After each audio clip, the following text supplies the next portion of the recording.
video, we are going to be checking out just how good the new LEGO Star Wars 2021 Summer Wave is. And I think we're going to be pleasantly surprised. Now, the first set on the list here is the Darth Vader Meditation Chamber. It is on, number 1 here, and it's at the very top. And so is the Bad Batch, and all the rest are on number 3. So I'm not really sure how that is. Also, this one says new, while the other one says pre-order.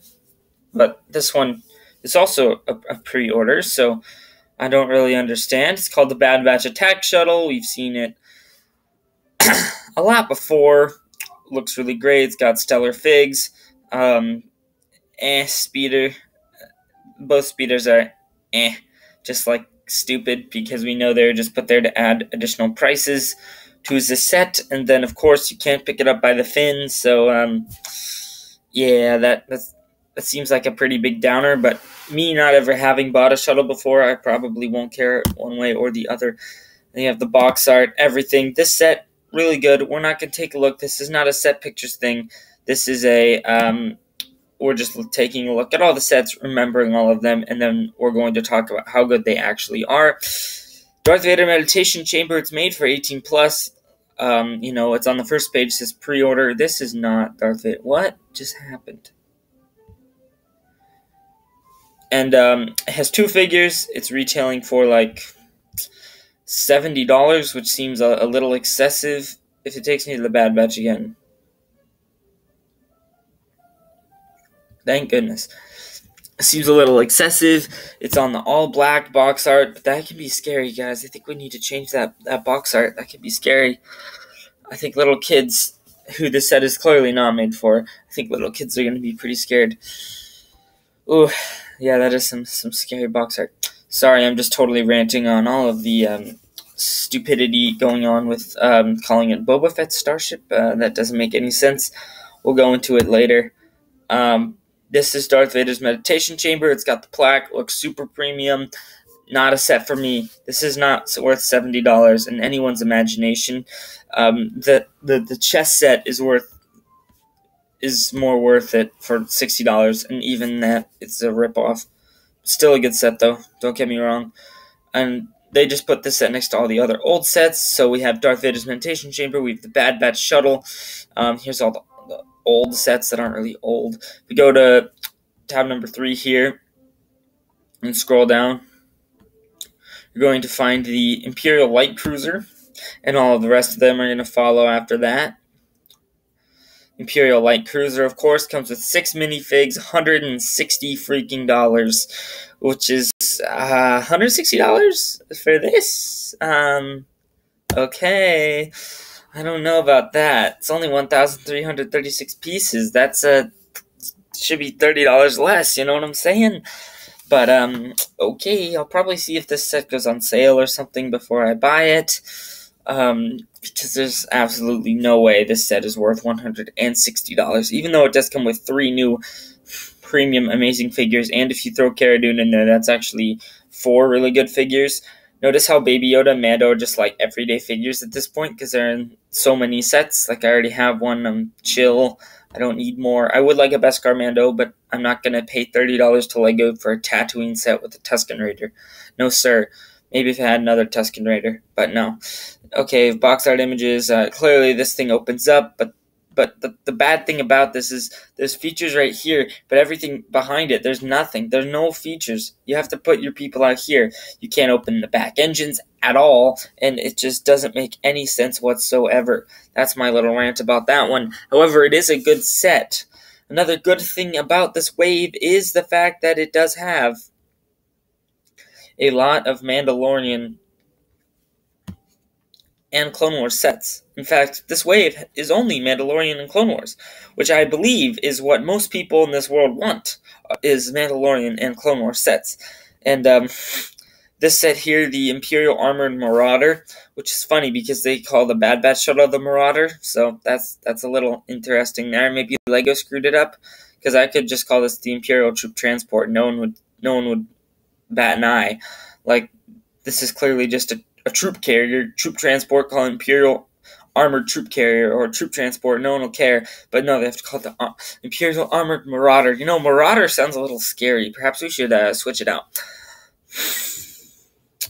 So we have the super nice mortar trooper there. He looks really cool as he's launching, flaming projectiles at people. That's a little scary. Maybe we should get rid of that figure. And then we have an amazing-looking Grief Karga and this idiot Stormtroopers, which the Lego guy, the Lego designer, called them super cool Stormtroopers. Now, by the way, Storm and Stormtroopers, Storm's a little scary. Perhaps we should call them Heavy Rain Troopers. Just saying. But I can't blame this Mortar Trooper for his head mold. He just got the short end of the stick with the not super cool at all Stormtroopers right here.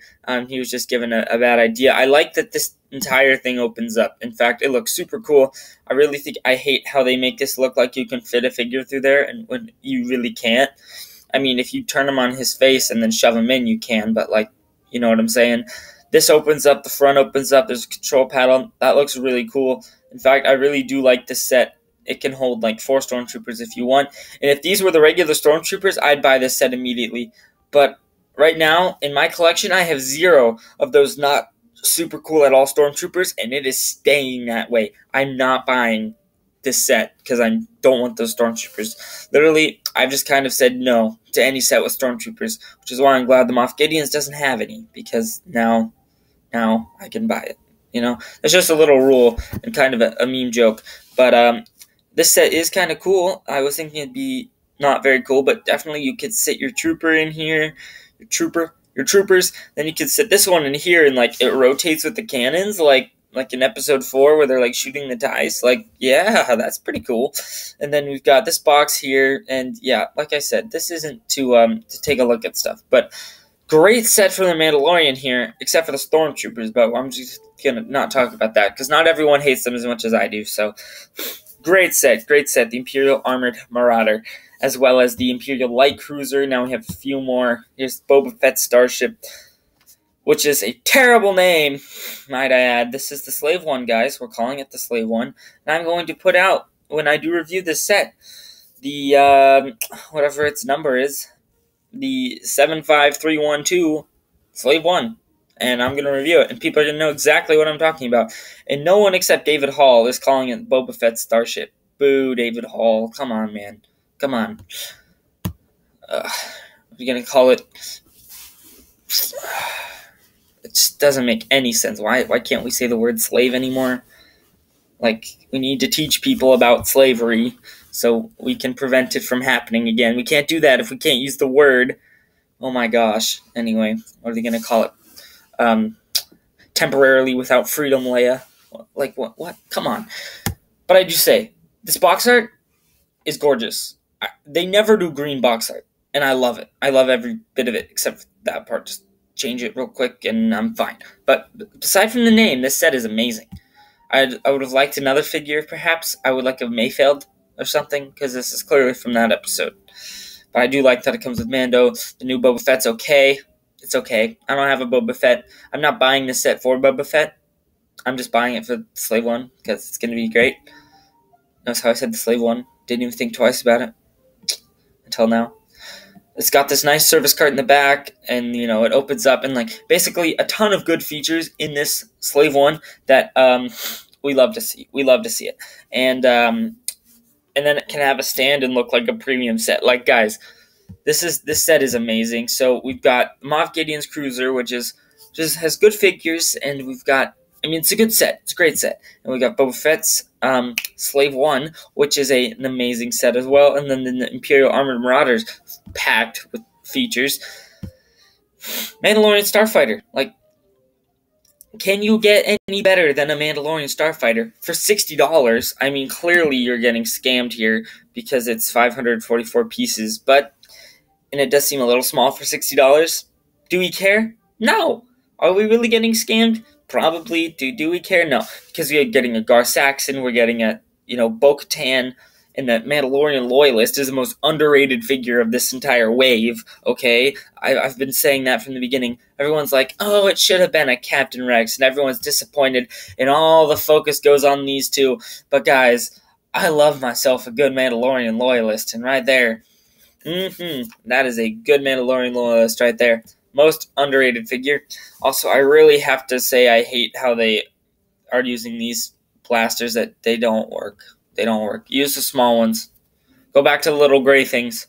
Or were the gray things too scary and now you had to switch to a big, like, kind of accurate blaster? I don't even know. No, blaster sounds scary. You should switch it to bullet shooting gun. I don't know. Very nice pictures of this, and the amazing thing here are the figures, right? Like, the ship is good, and don't get me wrong, this ship is amazing looking. Like, the way the blue comes down and then goes out the sides. Oh, beautiful. I'm talking about right here. And this, if you don't know. Because you know, with my gestures, it's hard to know what I'm talking about. So, yeah. And then, of course, the last set that was, like, would have been 10 times better if it was, last year.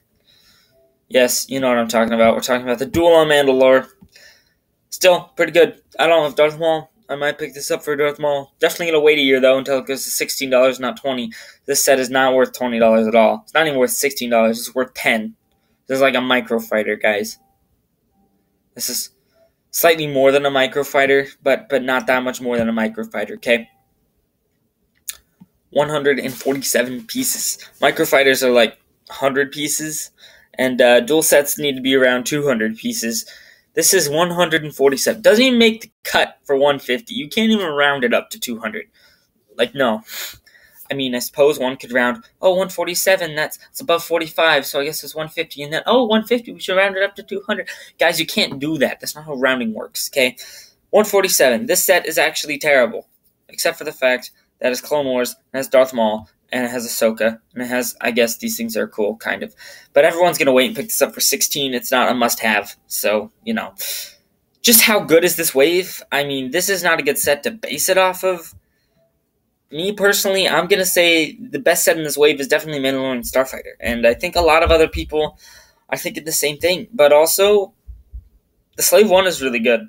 Like, because I don't think everyone else wanted to buy the 20th anniversary one. Because it's just a monster. Just monster. And way too big. $120. This one, $50. Smaller. You can hold it in your hand. Perfect size for swooshability. I like that they downscaled it. It looks great. I'm really happy about that. They should have downscaled the price a little more too, but, you know, whatever. Imperial Armored Marauder looks as good as well. And then, of course, the Imperial Light Cruiser is looking amazing. And, of course, the Bad Batch shuttle. You know, we get all the Bad Batch members. That is truly awesome. And so, I'm going to say this is one of the best waves that we've actually had in a while. And, especially for the reason that it's just Star Wars and Mandalorian. That's the only thing that people like these days. And, yeah, so the fact that LEGO actually went out and was kind of diverse, but not really diverse at all, because they just did Mandalorian and Clone Wars, and that was it. They're going to make so much money, because this is what people want. People don't want another Luke's Landspeeder, okay? And for that reason, I think this set is going to do amazing. So, thank you guys for watching. Hope you enjoyed. If you did, smash the like, hit the subscribe, do all the things, and I'll see you in the next one. Peace out.